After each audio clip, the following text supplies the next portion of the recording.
मधून या डेब्रिसवर टाकले जात आहेत जेणेकरून धूळ खाली बसावी, धूर खाली बसावा।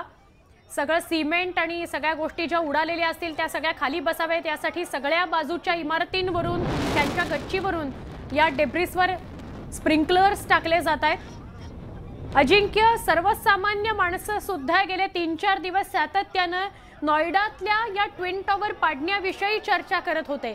सातत्याने चर्चा ही होत होती की नोएडामध्ये कुठलं ठिकाण जरी माहित नसलं तरी सुद्धा 32 मजली ट्विन टॉवर पाडले जाणार आहेत याची चर्चा मात्र अनेकांच्या सामान्यांच्या तोंडी सुद्धा होती की कसे ते पाडले जाणार, आजूबाजूच्या इमारतींना काही त्रास होणार नाही ना, रहिवाशांना भीती वाटणार नाही ना, आणि मग या इमारतीत ज्यांनी घरं घेतलेली आहेत त्यांचं काय होणार, असे वेगवेगळे प्रश्न चर्चेत येत होते। पण जसं शिरीष बर्वे सर काही क्षणापूर्वी आपल्याशी बोलताना म्हणाले की अनधिकृत बांधकाम सुरू होतं, जो विश्वास इथल्या ज्यांनी घर विकत घेतलंय त्यांना दिला होता तो विश्वासघात त्यांच्या समोर आला। ते सगळे एकत्र झाले आणि त्यांनी 9 वर्ष न्यायालयीन लढा दिलेला आहे।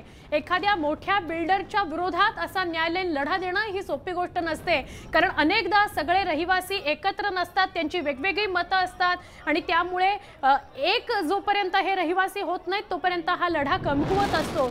पण या सगळ्यावर मात करत आज अनधिकृत बांधकामाविरोधात यशस्वी लढा दिल्यानंतर हे ट्विन टॉवर पाडले गेलेले आहेत।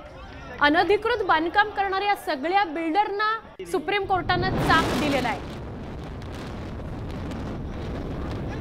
आपण पाहतो ही दोन दृश्य आपल्या स्क्रीन मधली, स्क्रीनच्या उजवीकडचं जे दृश्य आहे ते धुळीचे जे लोट आहेत ते आजूबाजूच्या परिसरात मोठ्या प्रमाणावर सध्या पसरलेले आहेत आणि स्प्रिंकलर्सच्या द्वारे त्यांना आता नियंत्रणात आणण्याचं काम सुरू आहे। अग्निशमन दल देखील या मध्ये मोठी मदत करत असल्याचं आपण पाहतो आहोत। दुसरीकडे स्क्रीनच्या डावीकडचं दृश्य हे ट्विन टॉवर्स जमीनदोस्त होतानाचं, नियंत्रित स्फोटाद्वारे हे दोन्ही टॉवर्स जमीनदोस्त करण्यात आली। मात्र यानंतर धुळीचे मोठमोठे लोट उठले, अपेक्षित होतं ते, पण काही मिनिटं आता हे धुळीचे लोट खाली बसायला जावी लागणार आहेत।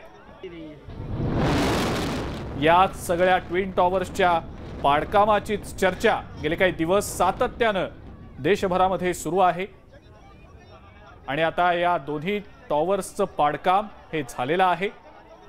याबद्दलची प्रतिक्रिया देखील आपण पाहिली। या दोन्ही टॉवर्सच्या पाडकामानंतर आजूबाजूच्या कोणत्याही इमारतीला धोका उद्भवलेला नाही। सुप्रीम कोर्टाच्या आदेशानंतर हे टॉवर जमीनदोस्त करण्यात आले, त्यासाठीचं नियोजन गेले 6 महिने सुरू होतं। ट्विन टॉवर परिसरामध्ये धुळीचं साम्राज्य पसरलेलं आहे आणि ते कमी व्हावं, शमावं यासाठी स्प्रिंकलर्स लावले गेलेले आहेत जेणेकरून डेब्रिस किती जमा झाले ते पुढच्या काही वेळामध्ये कळू शकेल। सुपरटेकचे हे 2 ट्विन टॉवर होते।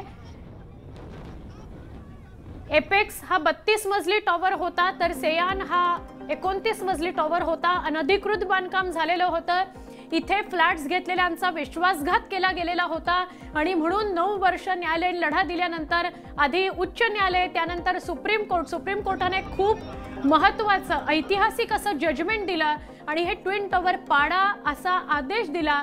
त्यानुसार हे ट्विन टॉवर पाडले गेलेले आहेत। 6 वेगवेगळ्या कॅमेऱ्यातून ही दृश्य न्यूज 18 लोकमतच्या प्रेक्षकांकरता। नोएडातल्या सेक्टर 93A मधले हे दोन्ही ट्विन टॉवर्स गेले काही वर्ष सातत्यानं चर्चेचा विषय ठरलेले होते।